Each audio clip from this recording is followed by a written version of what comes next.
episode, we have a local look, where we take a look at local businesses and the faces behind them. So today I have the pleasure of meeting with Nick from Mangia in Nashville, over in the Berry Hill area. So thanks so much for taking the time to be with us. Thanks for having me. I'm excited to do it. Absolutely. So tell us a little bit about your restaurant, your business. So Mangia Nashville, we started as a pop-up 10 years ago out in Franklin. We would take over Meat and Three on Friday and Saturday nights and do this big Italian feast.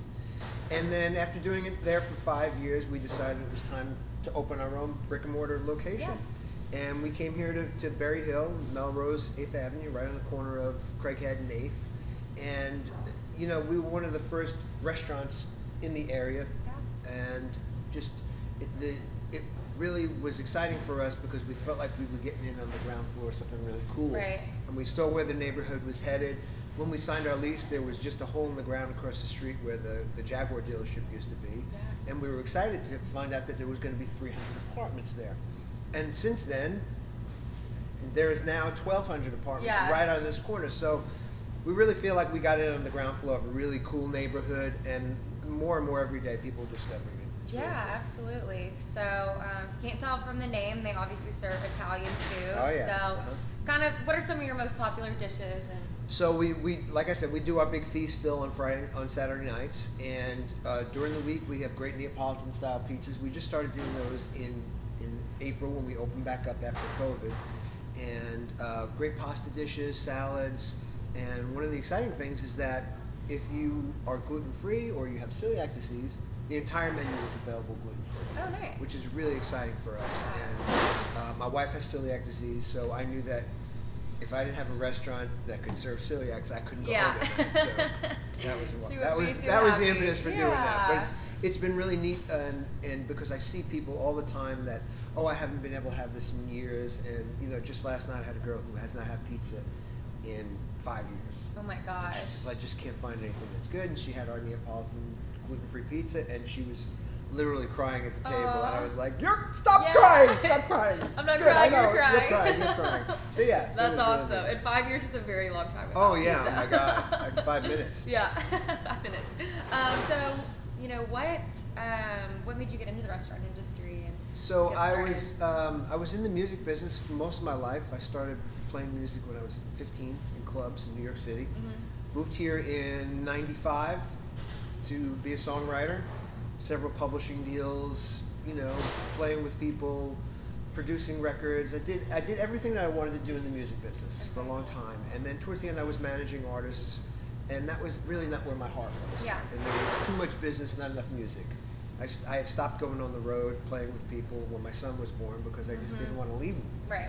And so too much business, not enough music, and I had this idea to do this feast thing. And I had a friend who had a Meat and Three out in Franklin who happened to be closed on Saturday nights, and we did it, and it took off.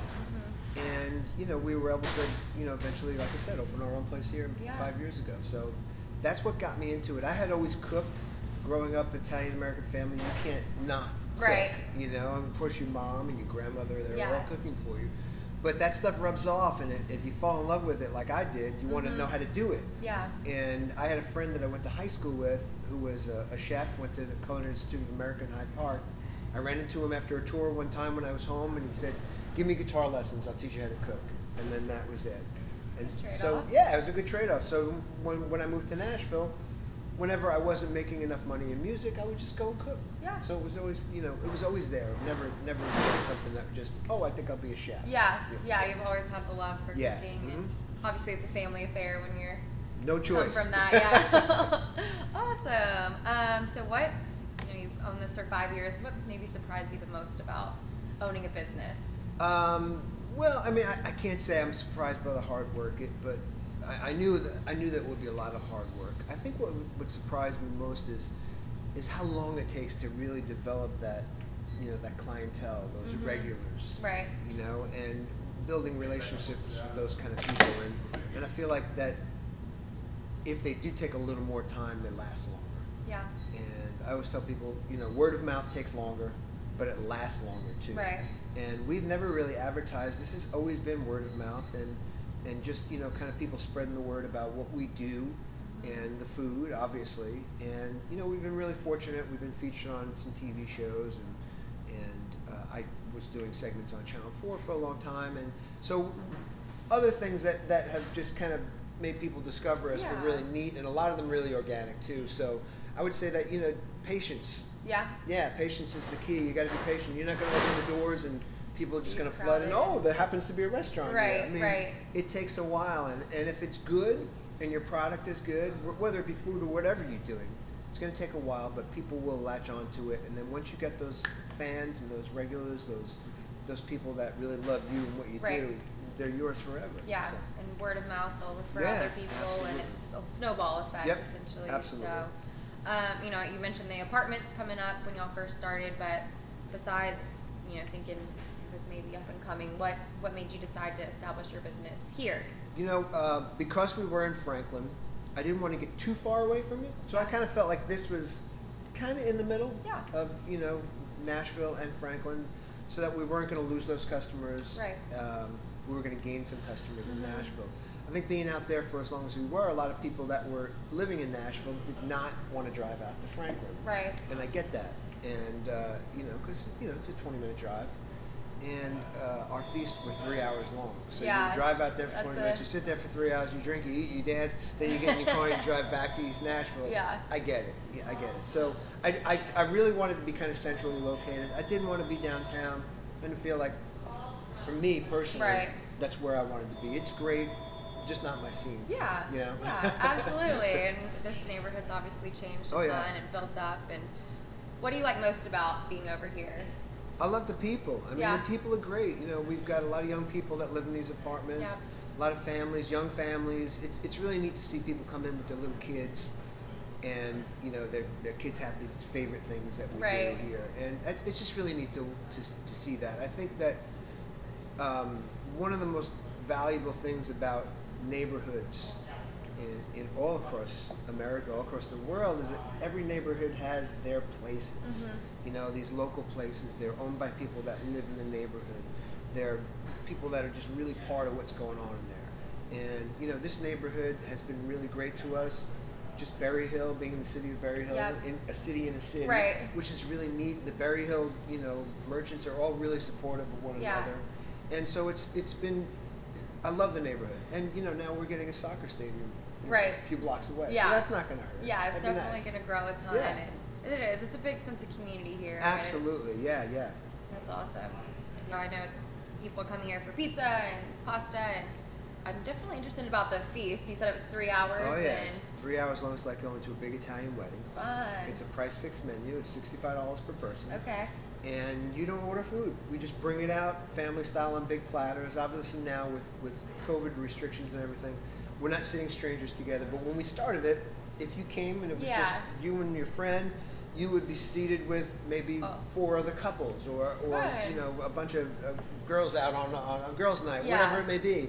But you would meet new people because you were passing a platter of pasta and drinking wine together and getting up and dancing. So it was really, that was a really cool community building thing that was built into what we did. Because you would meet people whether you liked it or not.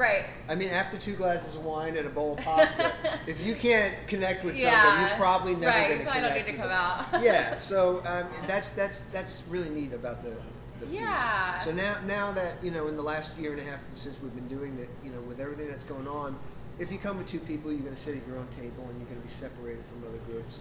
So that's limited as far as how many people we can have. And we still want to keep people kind of safe distance from one another.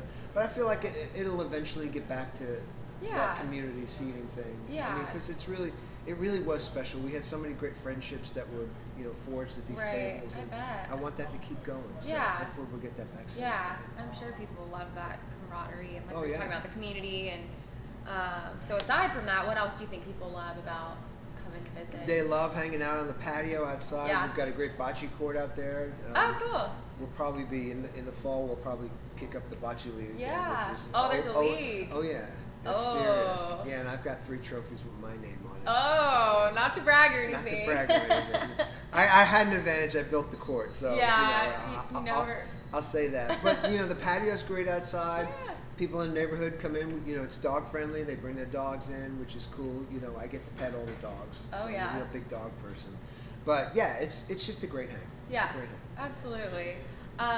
So is there anything else you want people, to know about the restaurant or anything coming up? Yeah, I mean, the Neapolitan pizzas, you can get them curbside. You can pick them up if you're not comfortable yet sitting inside eating with folks. That's fine. Just call ahead. We have an app. It's the Mangia Nashville app. Just go to our website, mangianashville.com. You can download the app there. You can order online there. If you don't want to leave your house, DoorDash delivers through the app. So it's, we started doing the Neapolitan pizzas when we came back in April, and they're really phenomenal. They're just really excited about it. People are loving them, and, come get the pizza. Yeah, you can get it anyway. So definitely easy to try them out. They deliver. You can come visit the restaurant, come pick it up curbside. So super easy to get to. But we'll have all the information in the comment section below, so y'all can visit them and follow them on social media and whatnot. But Nick, thank you so much for taking the time to be with us and tell us a little bit about your restaurant and your business and how you got started. And definitely excited to try some pizza soon. So Come on. Yeah, but thank you so much. Thank and you. we will see y'all next time. See you. Bye.